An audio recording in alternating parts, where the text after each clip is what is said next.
کو مارنا جائز ہے ناجائز ہے جی؟ اب دیکھیں وہ بلی ہے کیا، یعنی بعض بلیاں جو ہے نا وہ اس طرح کی ہو جاتی ہیں کہ کاٹ کھاتی ہیں، مارتی ہیں.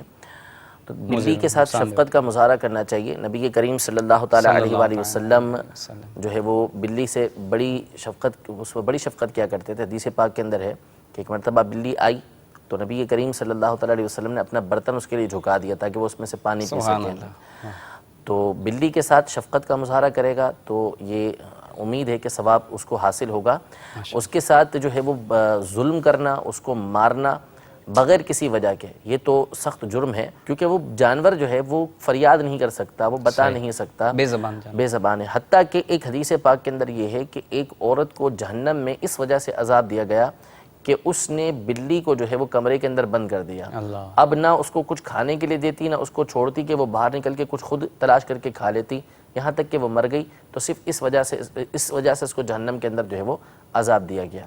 تو بلی کے ساتھ شفقت کا مظاہرہ کرنا یہ ویسے ہی جو بھی جانور ہے اس کے ساتھ جو ہے وہ شفقت کا برتاؤ یہ ہماری شریعت کے اندر ہے. بلی تو ایسا جانور ہے کہ وہ ہو سکتا ہے اسی لیے کوئی مارنے کی نوبت آتی ہو کہ وہ دودھ نہ گرا دے یا کھانے کی چیز میں منہ نہ ڈال دے، تو اس کو تو چھ کریں گے تو بھی بھاگ جائے گی. وہ تو کوئی آتا ہے تو وہ چلی جاتی ہے. بلی کو مارنے کی تو نوبت ہی نہیں آنی چاہیے. بہرحال اگر بلی ایسی ہے کہ جو کاٹ کھاتی ہے اور جو ہے وہ مارنے کو دوڑتی ہے تو اب یہاں شریعت مطہرہ نے حکم یہ دیا کہ تیز چھری کے ساتھ اس کو ذبح کر دیں.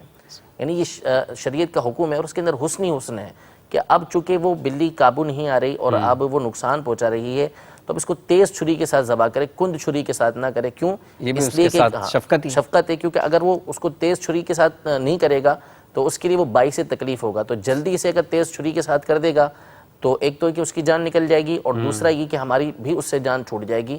تو دونوں طرف جو ہے وہ معاملہ حل ہو جائے گا اور اذیت بھی کم ہوگی اس کو.